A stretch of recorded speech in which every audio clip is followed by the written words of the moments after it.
Yeah, again, the point of these is not their great production value. So going at this is tonight's dinner is something called slop. What you're looking at right now is a drained can of garbanzo beans, about a tablespoon. When I say tablespoon, I mean one of these, maybe like a soup spoon. Soup spoon of tahini, an equivalent amount of veggie oil. I thought I had olive oil, but I was wrong. Good spoonful of garlic, good sprinkle of Tony's, and a good sprinkle of za'atar mix. That is going to go in the oven at 350 while we cook the chicken. Oh, and the white ends of some green onions and a sprinkle of lemon juice.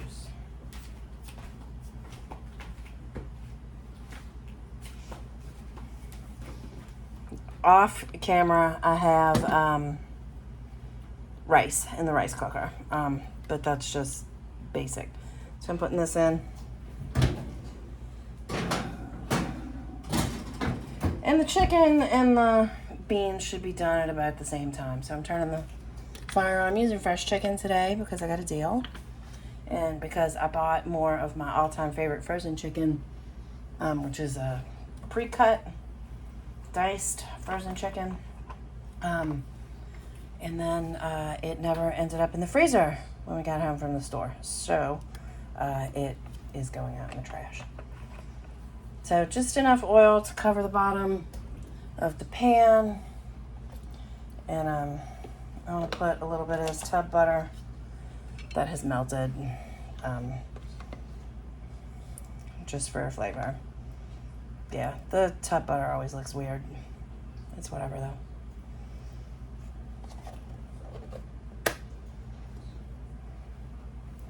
Like I said, I do a lot of stuff off camera because I don't really have that much room in here. So I'm going to move the green onions, which we will be using this. See, there's the rest of them. Those will go in with the chicken. I'm putting this right there. Now, as soon as this gets warm,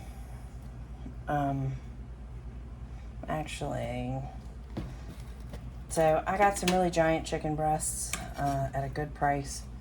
So, za'atar, a good healthy sprinkle,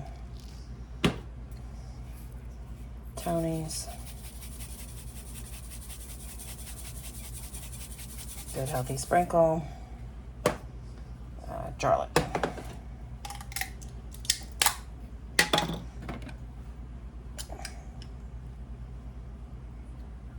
Good healthy sprinkle. And now while this comes to temperature, I'm going to use my tongs to get this seasoning all over the place on this chicken. You know what? Needs a little butter. So because this tub butter is really just not doing it for me, I'm just going to go ahead and use the rest of the tub butter. Because chicken breast, especially boneless, skinless, is just really lean. You have to add a little fat back into it to make it delicious.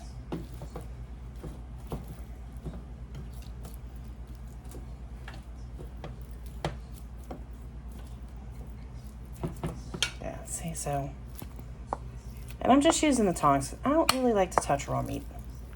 It's not my favorite. I mean, I do it. I do it at work. So that's why I don't want to do it at home.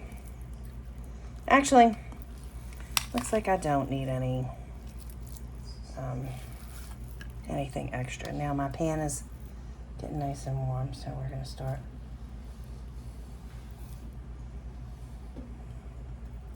I like to dredge it. This helps it out, yeah.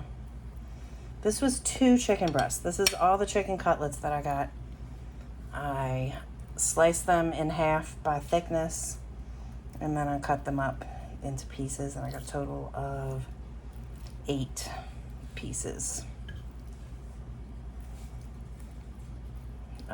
And one of them's a little big, and one of them's a little small. It's just, you know, it's the way the cookie crumbles.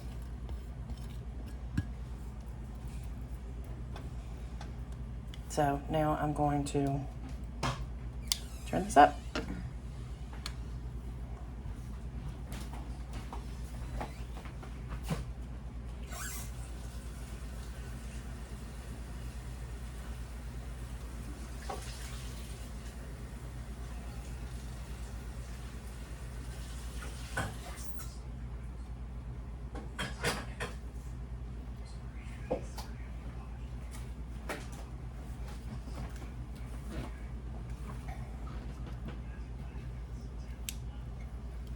I'm also going to sprinkle a little bit of lemon because I like lemon. It gives it that little extra zing.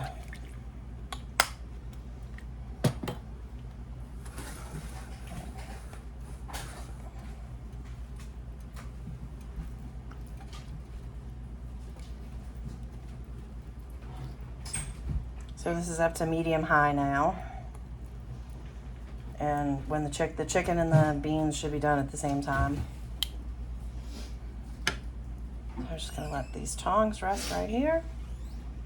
And the chicken will cook. This recipe is based on a meal kit meal we got one time. And I added more stuff. Now I need some ice. Cup. Oh, your cup's over here, dude. Somewhere over here. Yeah, there it is. Yeah, I specifically put it someplace it wouldn't get gross or lost or.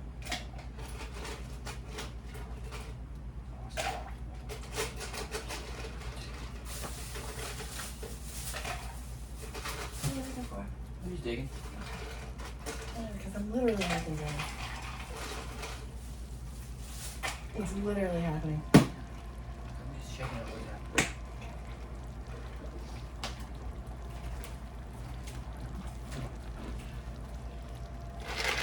And you can see it's starting to sizzle. So give it a little tilt, get that to distribute evenly. Because again, I live on the side of a mountain and nothing is level. I think you can hear my ice maker in the background.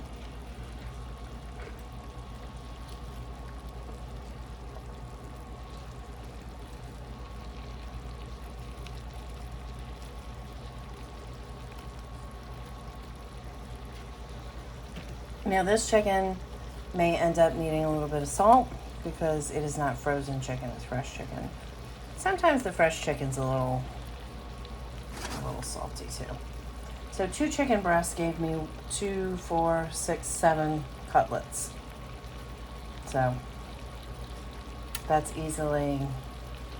this will easily feed all 3 of us. And I still have 2 more chicken breasts. So we'll probably have stir fry.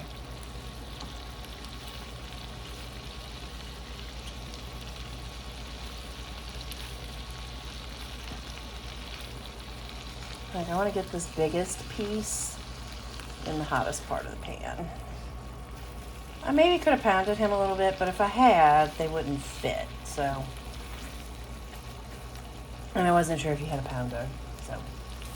I'm trying to confine, at a minimum, the first 10 recipes to things I'm certain that anyone who lives indoors with electricity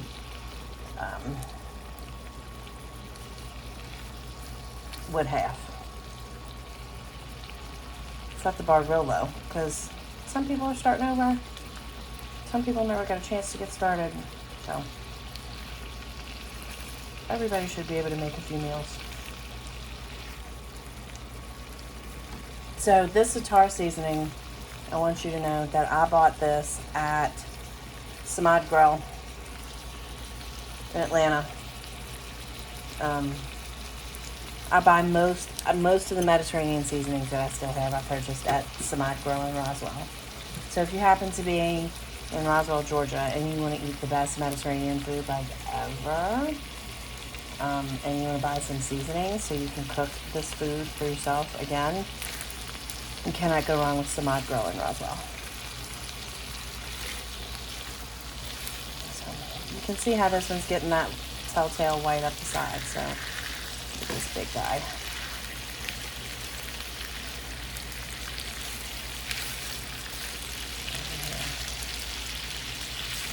I think I like the shorter tongs better.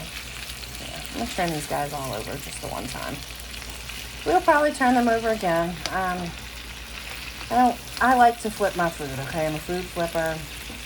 It keeps me engaged, it keeps me from wandering off.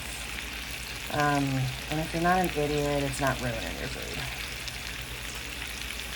It's just one of the little precious things some people like to tell you to feel important.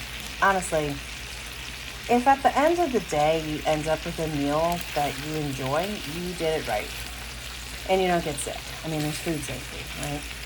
But this chicken will be cooked to, 165 degrees on the interior.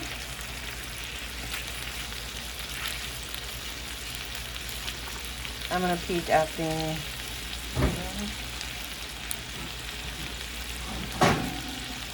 They're doing pretty well. Sizzling merrily.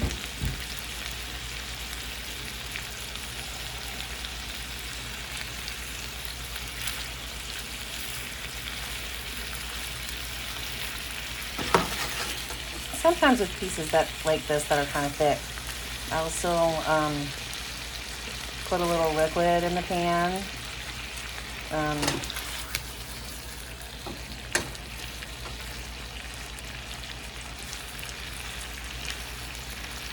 And let it steam.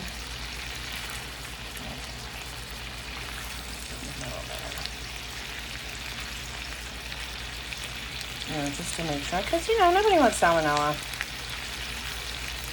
I've never had salmonella, but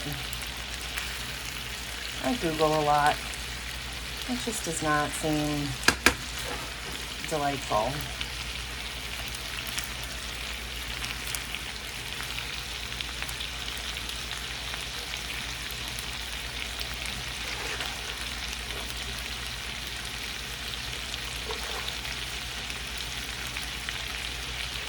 So I'm out of pine nuts. Sucks to be me, I guess. I should have thought about that. But I did not. But I do have rose water. I have slivered almonds, which, I don't know. I'll just use rose water. It'll be fine. It'll be fine.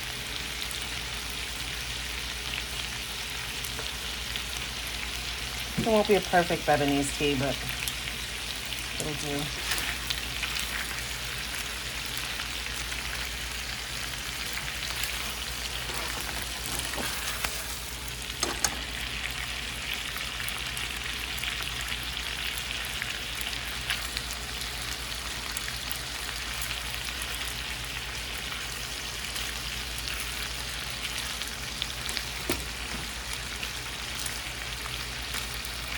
Alright, I'm gonna get some liquid.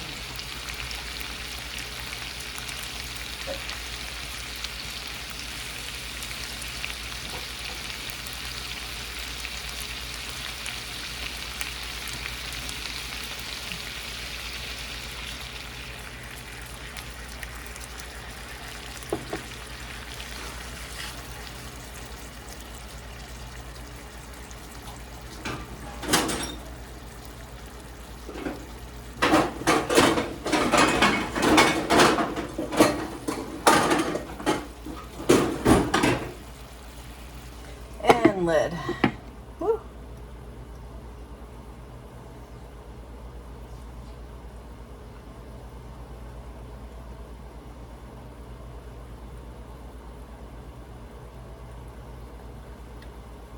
This is going to be really good.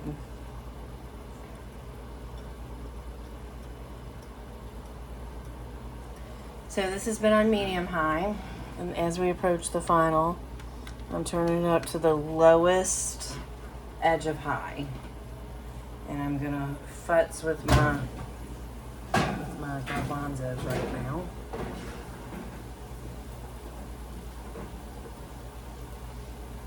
Because I want them to get a little bit crispy.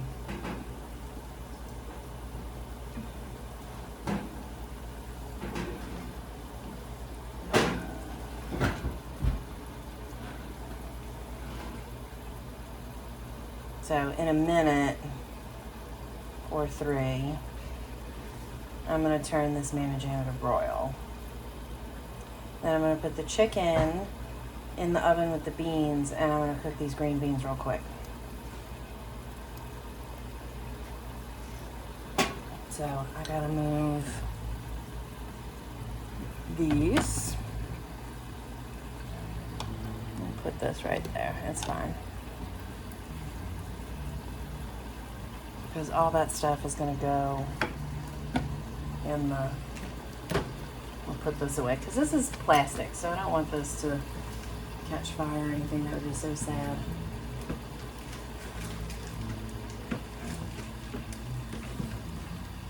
Oops. There we go. This. Do need these things still. Oops. Yeah, it's just, you know, I can only do so much. Yeah, just put that in there.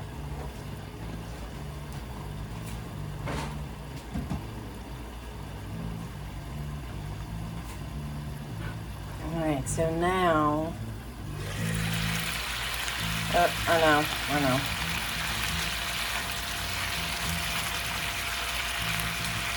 I'll flip this over.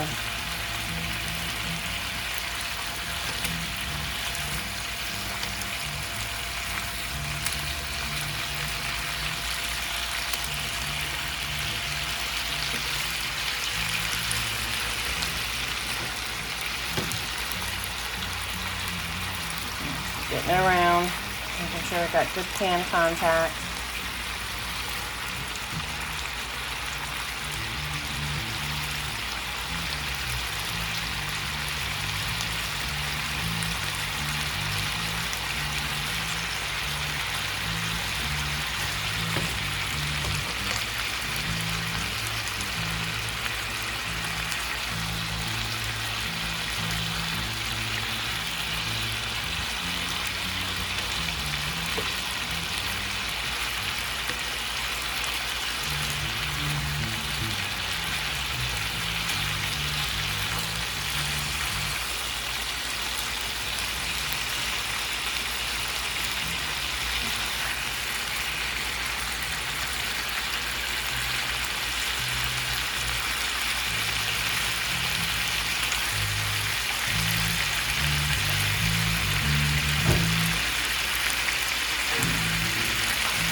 Alright, so now I'm putting these beans over in the pan.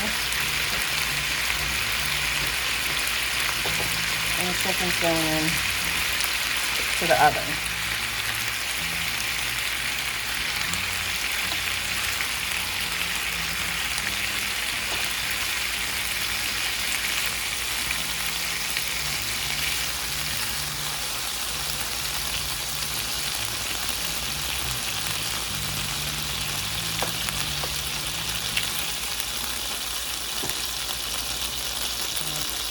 I'm going to pour a little bit of this on the beans. Not all of it though, because we want to save some for green beans. Now,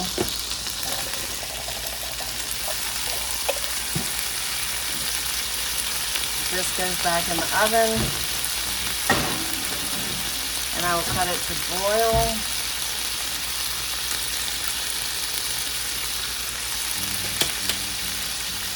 While we saute these green beans.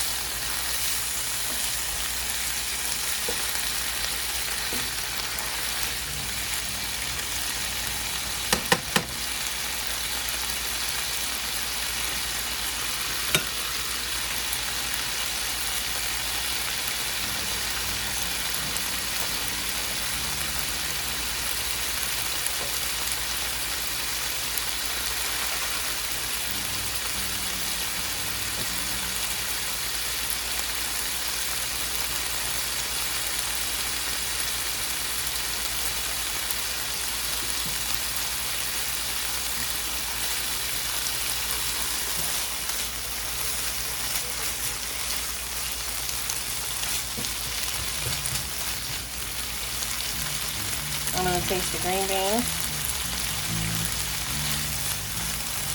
Not quite. Not quite.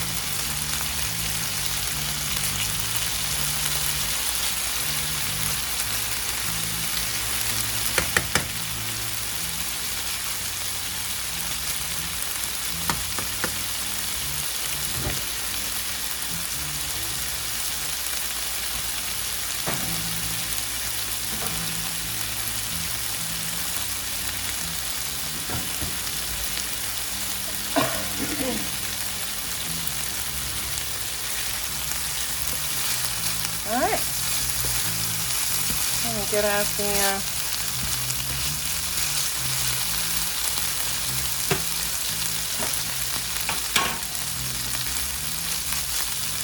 turn this off. The green beans are done. A nice char on the bottom. And then we get the pan out of the oven. Let's see it.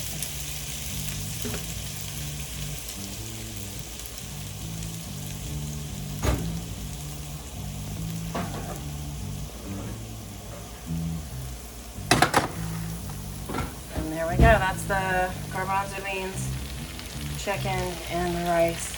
I'll add a picture of a completed bowl to the recipe. So, enjoy.